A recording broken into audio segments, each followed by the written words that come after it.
Hello everyone, welcome to online class of physics.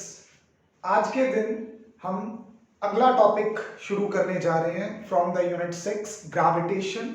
Right, you know from the laws of motion कि जब भी किसी चीज के ऊपर फोर्स लगती है, नेट एक्सटर्नल फोर्स लगती है, and that force is capable of overcoming the friction, तो वो बॉडी किसी एक्सेलरेशन के साथ मूव करने लगती है।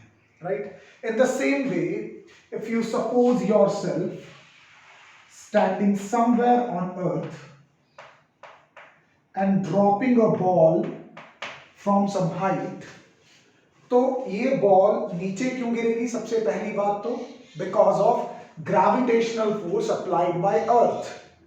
अब नो डाउट अर्थ बॉल के ऊपर और बॉल अर्थ के ऊपर इक्वल ग्रेविटेशनल फोर्स लगाती है, पर ऐसा क्यों होता है कि अर्थ ऊपर को नहीं जाती और बॉल ही नीचे को आती है?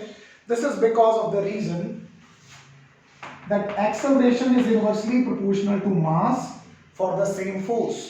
तो जिस बॉडी का मास कम है उसमें एक्सेलरेशन ज्यादा होगी, और कंपैरेटिवली दूसरी बॉडी यानी कि अर्थ जिसका मास बहुत ज्यादा है एज कंपेयर टू बॉल, तो उसकी एक्सेलरेशन बहुत बहुत निग्लिजिबली अमाउंट की एक्सेलरेशन होगी।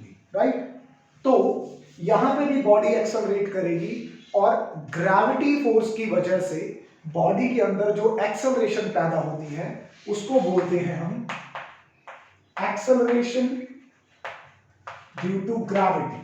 और आज हम इसी के बारे में बात करने वाले हैं। One of the important topic है एक्सेलरेशन ड्यू टू ग्रेविटी को मैं डिस्कस करूंगा सबसे पहले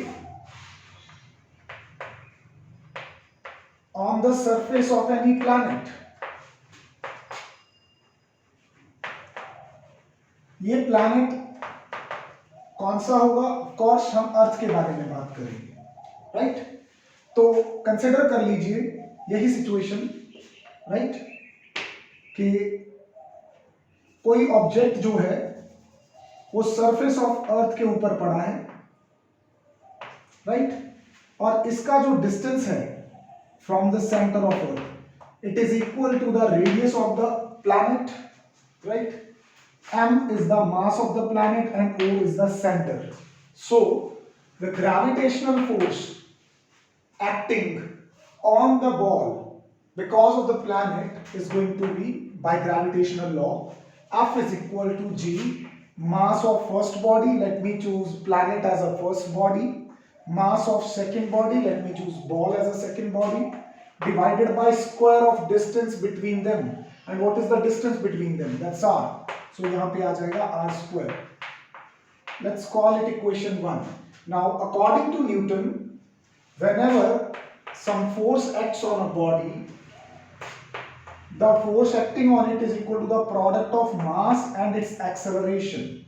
Now let's call the special symbol here, क्योंकि ये एक्सेलरेशन ड्यू टू ग्रेविटी है तो इसको जी से डिनोट करते हैं, राइट, स्मॉल जी। ध्यान रखिए ये capital G universal gravitational constant था, इसकी वैल्यू हर जगह सेम रहती है, और ये प्रोपोर्शनैलिटी कांस्टेंट था। ये एक फिजिकल क्वांटिटी है acceleration due to gravity, right. दोनों को इक्वेट करते हैं। अगर दोनों को इक्वेट करेंगे तो mg is equal to gmm by r square. m gets cancel on both sides, तो एक्सेलरेशन ड्यू टू ग्रेविटी का एक्सप्रेशन आ जाएगा gm by r square। क्या देख रहे हैं आप यहाँ पे? एक्सेलरेशन ड्यू टू ग्रेविटी एक तो प्लैनेट के मास के ऊपर डिपेंड करती है, राइट, दूसरा उस डिस्टेंस पे डिपेंड करती है जो कि है प्लैनेट के सेंटर और बॉडी के बीच में, inversely proportional to R square, right. R यहाँ पे रेडियस इसलिए है क्योंकि बॉडी सरफेस पे पड़ी है। अगर ये बॉडी कहीं और होगी, ऊंचाई पे जाएगी या गहराई में आएगी, तो उस अकॉर्डिंगली डिस्टेंस को एडजस्ट करेंगे। ओके, अच्छा, अगर यही चीज आपको अर्थ के लिए देखनी हो,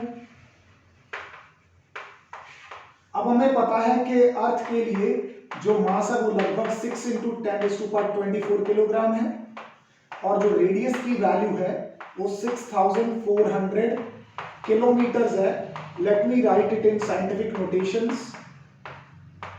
6.4 into 10 raised to power 6 meters, right?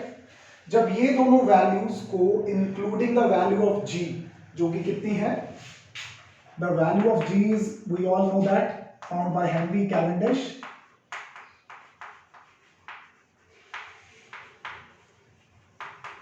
ये है. इन तीनों वैल्यूज को यहां पे सब्स्टिट्यूट करेंगे तो g on the surface of earth कितनी आ जाएगी आपके पास, वही द फेमस वन 9.8 मीटर पर सेकेंड स्क्वायर. यही पढ़ते थे आप 9th स्टैंडर्ड में भी, यहां पे थोड़ा और इलाबोरेटेड फॉर्म में आ गया. अब अगर हम अर्थ सरफेस से किसी बॉडी को उठा के हाइट पे ले जाएं, या एक कोल माइन जो कि अर्थ के अंदर है वहां ले जाएं, तो क्या acceleration due to gravity felt by that object while falling, जब उसको छोड़ेंगे वहां से हाइट से या डेप्थ से, वो जाएगा सेंटर ऑफ अर्थ की तरफ, ठीक है, तो क्या उसको जो acceleration due to gravity feel होगी वो सेम फील होगी या डिफरेंट फील होगी, ये देखना जरूरी है यहाँ पे. ऐसे आपका अंदाजा अगर आप लगा रहे हैं तो बिल्कुल सही है. डेप्थ में जाके थोड़ा सा बच्चों को ऐसा लगता है कि बढ़नी चाहिए, राइट, क्योंकि वो सोच लेते हैं कि inversely proportional to R square है, आर वाज द डिस्टेंस, अगर ऊंचाई पे जाएंगे आर बढ़ेगा तो जी कम होगी, और उनको लगता है गहराई में जाएंगे तो आर कम होगी जी बढ़ेगा. ये नहीं है, राइट. देखते हैं, तो सबसे पहले देखते हैं वेरिएशन इन जी विद, इसको हाइट वर्ड भी बोल देते हैं, और ज्योग्राफी से आपको पता होगा इसको एल्टीट्यूड भी बोल देते हैं. ओके, चलो, तो अब मैं क्या करने जा रहा हूं, अर्थ ही सपोज कर लेता हूं with centre O and radius R, जिसका मास है m. ओके, अब सपोज कीजिए कि इनिशियली एक बॉडी थी हमारे पास जिसका मास स्मॉल m था, और वो सेंटर से कितने डिस्टेंस पे होगी, ऑफ कोर्स रेडियस डिस्टेंस पे, तो ये दोबारा से दिखाने की जरूरत नहीं है. तो जब बॉडी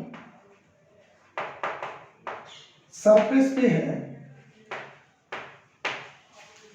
तब क्या होगा, एक्सेलरेशन ड्यू टू ग्रेविटी की वैल्यू होगी ये वाली, ठीक है. अब इस बॉडी को यहां से उठा लेते हैं और इसको सरफेस से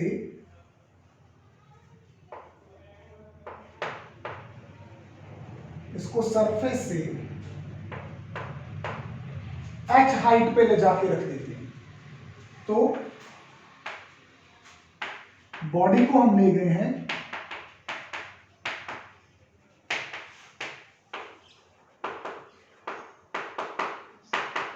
हाइट h के ऊपर, और ये कहां से ली है height h, from earth surface, या ज्यादा एक्यूरेटली बोल दो फ्रॉम सी लेवल, ठीक है. अर्थ सरफेस से जब ऊपर लेके जाएंगे तो किन चीजों के ऊपर प्रभाव पड़ेगा, एक तो g की वैल्यू चेंज होगी, so there must be some different symbol here, क्योंकि हाइट पे ले जाने का केस है तो मैं जी एच लिख देता हूं. ओके, कैपिटल जी की वैल्यू तो पूरे यूनिवर्स में सेम है. मास ऑफ प्लैनेट को थोड़ी कोई फर्क पड़ना है कि आप बॉडी को इसके ऊपर रख रहे हो या कहीं और लेके जा रहे हो, ठीक है, वो तो उतना ही रहेगा. अपॉन किस चीज को फर्क पड़ेगा, डिस्टेंस को.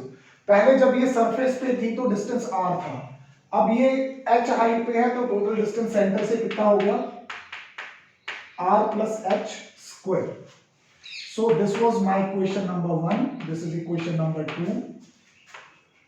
इक्वेशन 2 को 1 से डिवाइड करूं तो gm और gm कॉमन फैक्टर्स हैं, ये कट जाएंगे, तो gh by g बचेगा r square upon r plus h whole square.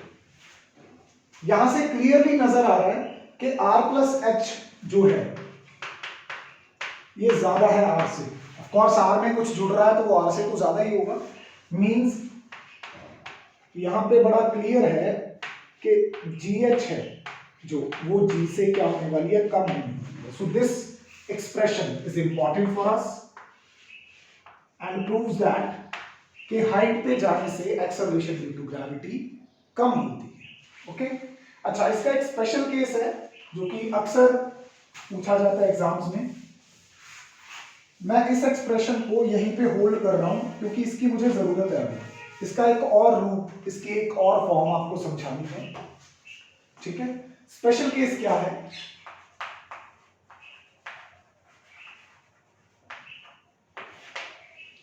ये हो सकता है कि h की वैल्यू जो है वो रेडियस ऑफ अर्थ के कंपैरिजन में वेरी स्मॉल हो। जैसे कि हमें पता है कि रेडियस ऑफ अर्थ जो है वो 6400 किलोमीटर है या 6.4 इंटू 10⁶ मीटर्स है। अब उस 6400 किलोमीटर के सामने आपने बॉडी को उठाया 10 किलोमीटर, 20 किलोमीटर, 50 किलोमीटर, 90 किलोमीटर, तो ये सब distances as compare to radius of earth क्या किए जाएंगे, निग्लेक्ट किए जाएंगे, इग्नोर माने जाएंगे। कहता इससे कोई फर्क नहीं पड़ता, मेरी वैल्यू जो है 6400 किलोमीटर है, तुम सरफेस से कितना गए हो, 10 किलोमीटर, 50 किलोमीटर, 90 किलोमीटर, 99 किलोमीटर तक हम ये स्पेशल केस ही अप्लाई करके चलते हैं। अगर वो 100 से क्रॉस हो गया तो हम ये वाला फॉर्मूला लेके चलेंगे। तो न्यूमेरिकल करते वक्त ये बहुत ध्यान में रखा जाएगा।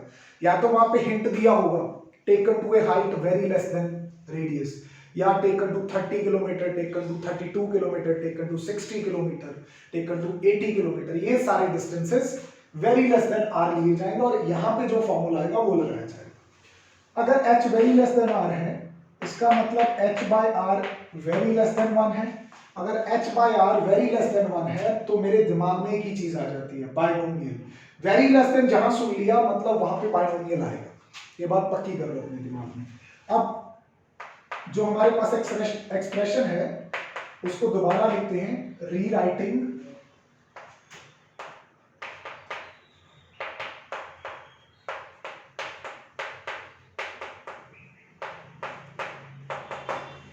ठीक है।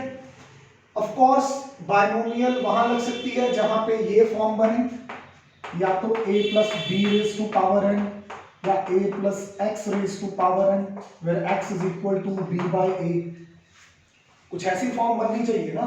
तो पावर वाली टर्म तो यहीं पे है डिनोमिनेटर में, r स्क्वायर नीचे से बाहर कर लो, वैसे r बाहर करना था पर ऊपर स्क्वायर है तो r स्क्वायर आ जाएगा, तो ये कैंसल आउट। इसको डिनोमिनेटर से उठा के ऊपर ले जाओ,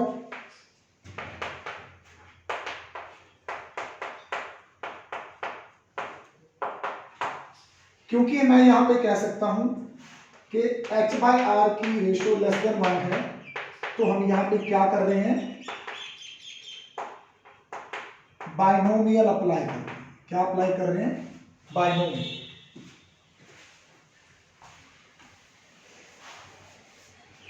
बाइनोमियल जब अप्लाई करेंगे तो क्या एक्सप्रेशन होता है, 1 plus X raise to power n, और वेरी लेस देन वाला केस हो तो बस एक ही पावर तक, मतलब ये n यहाँ पे आगे आ जाता होता है, तो ये बन जाता है 1 प्लस एन एक्स।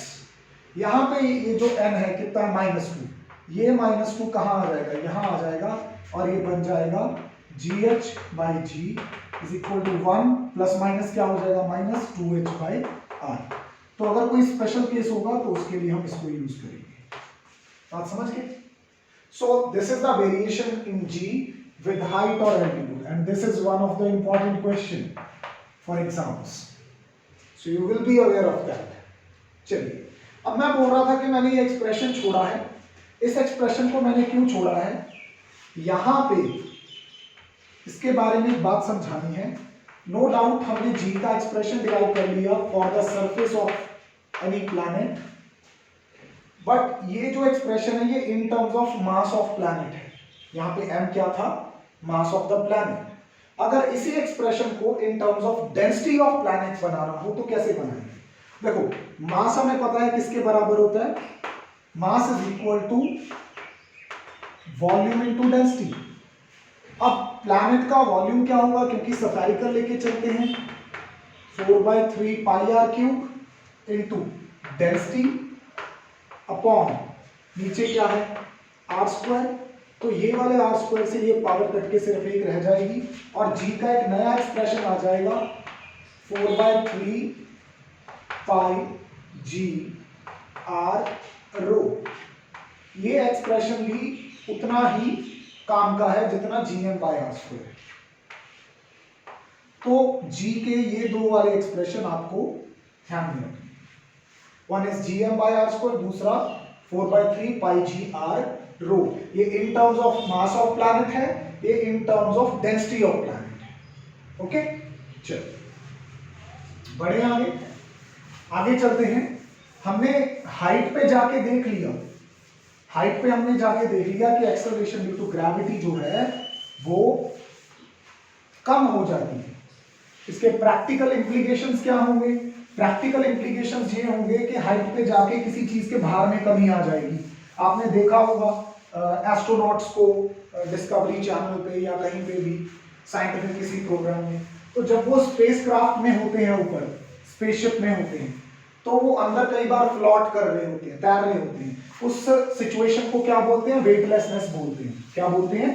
वेटलेसनेस, भार की कमी आना। तो ये वेटलेसनेस आती क्यों है? ये वेटलेसनेस आती है जी की वैल्यू कम हो जाने से। ओके, तो वहां पे जी की वैल्यू कम हो जाती है, इसलिए उन्हें हल्का फील होता है, वो फ्लॉट करने लगते हैं स्पेसक्राफ्ट के अंदर। अच्छा, अगर आप एक पेंडुलम ले जाओ, वो पेंडुलम स्लो हो जाएगा हाइट पे जाके, ठीक है, क्योंकि टाइम पीरियड जो पेंडुलम का होता है वो 2 पाई √L/g होता है। तो जी ऊपर जाके कम हो गया तो टाइम पीरियड बढ़ जाएगा। टाइम पीरियड बढ़ने का मतलब वो ज्यादा समय लेगा एक ऑसिलेशन कंप्लीट करने में। अब ज्यादा टाइम कब लेगा? जब वो क्या हो जाएगा? स्लो हो जाएगा। इसी तरह का एक्सपेरिमेंट अगर हम जमीन खोद के नीचे जाना शुरू करें डेप्थ पे, किसी कोल माइन में पेंडुलम लेके, तो हम देखते हैं कि कोल माइन के अंदर जाके भी पेंडुलम स्लो हो जाता है, विच टेल्स अस दैट के अर्थ के अंदर जाने से भी या किसी प्लैनेट की सरफेस से नीचे डेप्थ में जाने पे भी acceleration due to gravity decrease होती है। So variation in G with depth. तो इमेजिन कर लेते हैं कि हमारे पास एक प्लैनेट है और मोस्टली ये प्लैनेट हम अर्थ लेके चलेंगे। इसका यहां पे सेंटर है O, तो ये इसका क्या हो गया? This is the radius. Okay, पहले बॉडी जो थी, मास इसका m है, पहले बॉडी यहां सरफेस पे पड़ी थी और उस बॉडी का मास कितना था? Small m। तो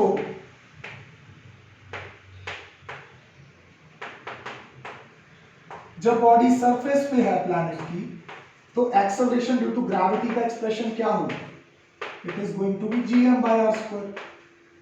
या फिर हमें ये एक्सप्रेशन यहां पे यूज नहीं करना, डेप्थ वाले में हम डेंसिटी वाला करेंगे, तो 4/3 पाई जी आर रो, ये एक्सप्रेशन यूज करेंगे, where rho is the density of the planet. और इसको हम यूनिफॉर्म मान के चलते हैं कि सब जगह एक जैसी डेंसिटी है। इक्वेशन 1,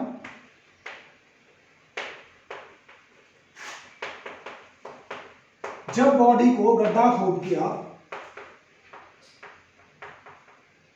डेप्थ डी पे ले गए, मतलब मैंने यहां से जमीन डग की और मैं इसको यहां पे ले आया, कितनी डेप्थ पे? डी डेप्थ पे। तो न्यूटन शेल थ्योरम कहती है कि अगर आप अब यहां आके खड़े हो गए हो, तो जितनी जमीन आपके पैरों के नीचे बची है इंटीरियर टू द बॉडी, अब ये बॉडी यहां से उठ के इस लेवल पे आ गई, तो इसके इंटीरियर में जितनी जमीन बची है, जितना प्लैनेट बचा है, वही इसके लिए काम करेगा। मतलब इसके लिए अर्थ अब कितनी यहां पे इसको फील होगी?